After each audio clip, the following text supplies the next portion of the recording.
আসসালামু আলাইকুম ওয়া রাহমাতুল্লাহ।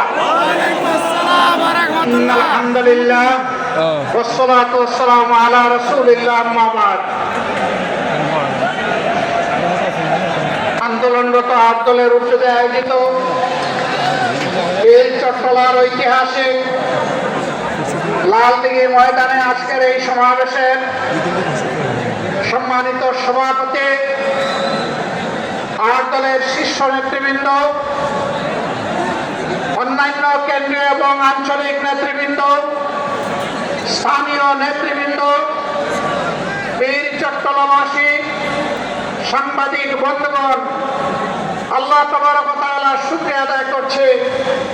বেশিরভাগ বিদায় নেওয়ার পর মুক্ত জমিনে, মুক্ত আকাশের নিচে আল্লাহ তাআলা এই ধরনের একটি সমাবেশ করার তৌফিক দান করেছেন, আলহামদুলিল্লাহ। 15.5 বছর টানা 9 থেকে 24 সালের জুলাই মাস পর্যন্ত বাংলাদেশের মানুষ স্বস্তিতে কথা বলতে পারেনি। বাংলাদেশের মানুষের জীবনের কোনো নিরাপত্তা ছিল না। বাংলাদেশের মানুষ অবিচার, নির্যাতনের শিকার হয়ে কোথাও সামান্যটুকু বিচার পায়নি। বাংলাদেশ দুর্নীতিতে ভেসে গিয়েছিল। দেশের টাকা লুণ্ঠন করে বিদেশে পাচার করা হয়েছিল। 1 নয়, 2 নয়,